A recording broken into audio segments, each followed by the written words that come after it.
Okay, so today we're going deep on tariffs, specifically India.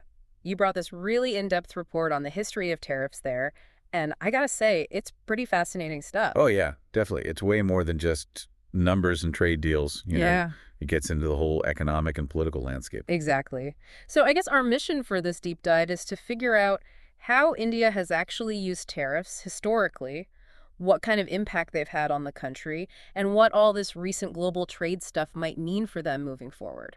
Sounds good. And I think it's important to start by realizing that for a long time, tariffs weren't just about protecting industries like we often think of today, right? Oh, yeah. Yeah. I mean, back in the day, they were absolutely vital for governments to actually fund themselves. Look at the early United States, for example. Okay. From the 1790s through a good chunk of the 1900s, tariffs were a major, major source of revenue for them. And they also used those tariffs to really help young industries get off the ground, to shield them from those big European companies, especially the British. Makes sense. Level the playing field a bit, give the home team a fighting chance. But this whole tariff thing, it's always been a balancing act, hasn't it? Between protecting your own and being part of the global market. Oh, absolutely. Yeah. And I Wow. think a really stark example of how protectionism can go wrong is the Smoot-Hawley Tariff Act. That was during the Great Depression. Oh, yeah, I remember reading about that. Wasn't that a total disaster? Yeah, pretty much. Yeah. The U.S. slapped these huge tariffs on tons of imports.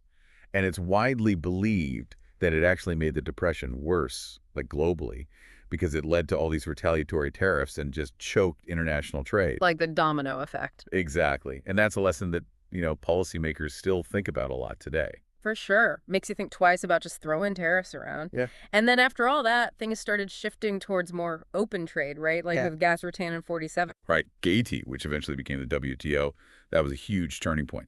They managed to get those average global tariff levels down significantly from something like 22% in 1947 to just 5% by 1994. It was all about more cooperation, more growth. A global shift. Yeah. But like you said, there's been a bit of a resurgence in protectionist sentiment lately in some corners of the world, which makes India's story all the more interesting.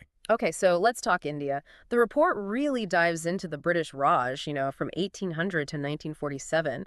And it's kind of shocking how those tariffs were basically designed to benefit the British, often at the expense of Indian businesses. Yeah, no doubt. It's actually pretty fascinating how they used tariffs to really push their own economic agenda back then. Like you had things like the Calico Act of 1721. What was that? Well, they put a 75% tariff on Indian textiles. Basically, they wanted to cripple that whole industry in India so British manufacturers could dominate. Wow, 75%. That's wild. So, no surprise that after independence, India went kind of hard in the other direction with all that protectionism. Yeah, exactly. After independence, India was all about building up their own industries, becoming self-reliant. Import substitution was the name of the game. Right. High import barriers, the whole license Raj system. They were really trying to nurture those domestic industries. But that also had some downsides, right? Oh, for sure. It led to some inefficiencies over time. It's interesting, though, right? Because that drive for self-reliance through tariffs kind of mirrors what the early U.S. was doing, just in a totally different context. Yeah, I see that. So then what happened in the late 80s and then those big reforms in 91? What triggered that shift? Well, a lot of it came down to the balance of payments crisis they had in 1991. Things weren't really working, and the limits of that super protectionist model were becoming pretty obvious. So they started opening up more, slashing tariffs. And they've always been pretty active in those global trade organizations, right? From the very beginning. Totally. India was a founding member of GATT, and they've been super involved with the WTO. They often speak for developing countries on the world stage, which is important. They care a lot about things like most favored nation status, Right. making sure trade is fair, and special treatment for developing countries. Right. So where do things stand with their tariff policies these days? Well, it's a bit of a mixed bag, honestly. On one hand, the average tariff rate's actually gone up, like from 12% in fiscal year 2011 to 14.3% in 2021. And more tariff lines are over 15% these days. But on the other hand, they're also planning to lower tariffs in certain sectors, like electric vehicles and parts for making mobile phones. Huh, so why the increases in some areas then? What's the logic there? Their reasoning is basically all about protecting their industries, pushing that Make in India thing, trying to rely less on imports, dealing with trade imbalances, and fixing things like inverted duty structures. Inverted duty structures. Yeah, where the taxes on the parts you need to make something are actually higher than the taxes on the finished product. Ah, I see. So how do India's tariffs compare to other big economies? Are they high, low, middle of the road? Well, if you look at the big picture, their average tariff rate is around 17% right now. It's a lot higher than the US at 3.3%, the EU at 5%, or even China at 7.5%. Wow, that's a pretty big difference. Yeah. And their tariffs on agricultural products are especially high. There's something like 65% on average. Okay, so let's get into the impact of all the recent global tariff changes, those U.S. tariffs on India specifically. What do you think those might mean for them? Well, it definitely raises some questions about what risks and opportunities are out there. Those U.S. tariffs, they're sitting at about 26% right now. Right.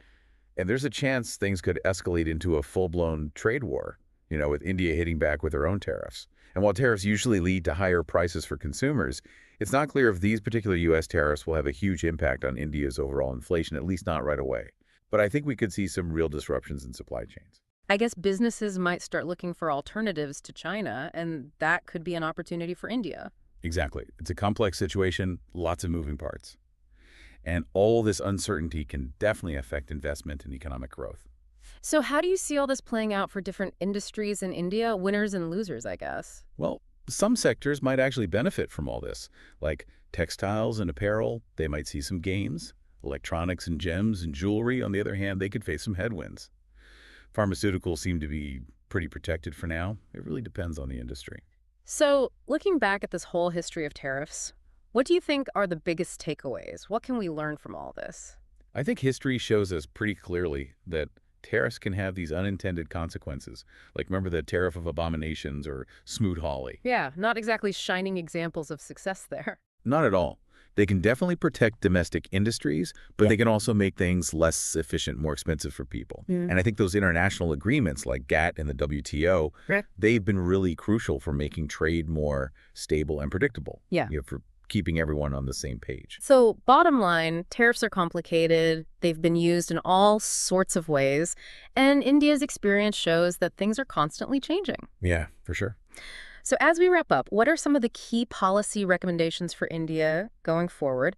How should they navigate this global trade scene, especially with all this protectionist sentiment floating around? Well, first and foremost, I think they need to keep those lines of communication open with their major trading partners, especially the U.S. It's all about dialogue.